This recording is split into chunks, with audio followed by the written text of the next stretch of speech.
এই রকম পনিরের তরকারি যদি ডিনারে থাকে তাহলে আর কিছুই লাগবে না। তো আসসালামু আলাইকুম এভরিওয়ান, কেমন আছো? আশা করছি সকলে ভালো আছো। তো আজ বানাবো পনির মশলা, ঘরোয়া উপকরণ দিয়ে পনির মশলা। তো তাহলে চলো রেসিপিটা শুরু করা যাক। তো প্রথমেই নিয়েছি একটা মিক্সার জার, এতে আমি 2 চামচ চারমগজ, 1 চামচ জিরে আর একটা টমেটো কুচি করে নিয়েছি। তার সাথে নিয়েছি কটা কিশমিশ, দিয়ে ভালোভাবে স্মুথ পেস্ট বানিয়ে নেবো একটা। তো দেখো বানানো হয়ে গেছে আমার সুন্দরভাবে। এবার আমি একটা মশলা রেডি করে নেব।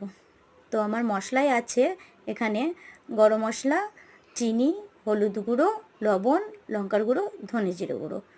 তো মশলাও রেডি। এবার আমি তেলটা আগে থাকতেই গরম করতে বসিয়ে দিয়েছি। ফোড়নে দেবো জিরে আর তেজপাতা, দিয়ে ভালোভাবে একটু নাড়াচাড়া করে নেব। এবার আমি দুটো পেঁয়াজ ঝিরিঝিরি করে কুচি করে নিয়েছি, সেটাকেও অ্যাড করে দেবো। দিয়েও ভালোভাবে একটু ভাজা ভাজা করে নেবো যতক্ষণ না কালারটা চেঞ্জ হয়ে আসে। তো দেখে বুঝতেই পারছো চেঞ্জ হয়ে গেছে কালারটা। এই পর্যায়ে আমি 1 চামচ আদা রসুন বাটা দিয়েও ভালোভাবে একটু ভাজা ভাজা করে নেব। দিয়ে এবার আমি এতে মশলাগুলো দিয়ে দেবো, ওই পেস্টটা দিয়ে দেবো আর কি। দিয়েও ভালোভাবে এটাকে আমি কষিয়ে নেবো। কষানো হয়ে গেলে মিক্সার জারে অল্প একটু লেগেছিলো, তো পানি অ্যাড করে দিয়ে দিলাম এতে। দিয়েও ভালোভাবে এটাকে কষিয়ে নেব। কষানো হয়ে গেলে আমি সব রকমের মশলাটা দিয়ে দেবো এতে। তো দেখো দিয়ে দিচ্ছি সব রকমের মশলাটা, দিয়ে ভালোভাবে এটাকে আমি কষিয়ে নেবো যতক্ষণ না তেল ছেড়ে আসছে, ততক্ষণ কষাতেই থাকবো। তো দেখো মশলাটা দেখে বুঝতেই পারছো যে ভালোভাবে একদম কষানো হয়ে গেছে।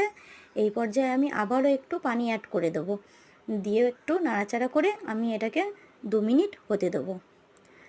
তো 2 মিনিট দেখো ঢাকা চাপা দিয়ে দেবো। 2 মিনিট পর আমি ফিরে এলাম। দেখো দেখে বুঝতেই পারছো ওপর থেকে তেলটা ছেড়ে এসছে। এই পর্যায়ে আমি ওপর থেকে একটু কাসুরি মেথি অ্যাড করে দেবো।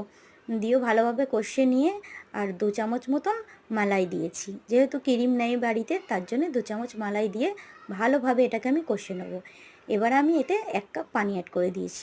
যে যেমন গ্রেভি রাখবে সে তেমন পানি অ্যাড করবে। আমি 1 কাপ দিয়েছি, দিয়েও 2 মিনিট ঢাকা দিয়ে দেবো। দেখো ফুটে এসছে, একদম রেডি মশলাটা। এবার আমি পনির অ্যাড করে দেবো। আমি কাঁচা পনিরই দিয়েছি, তোমরা চাইলে ভেজেও দিতে পারো। আর ওপর থেকে একটু ঘি দিয়ে দিলাম। তো দেখো একদম পনিরের তরকারি একদম রেডি।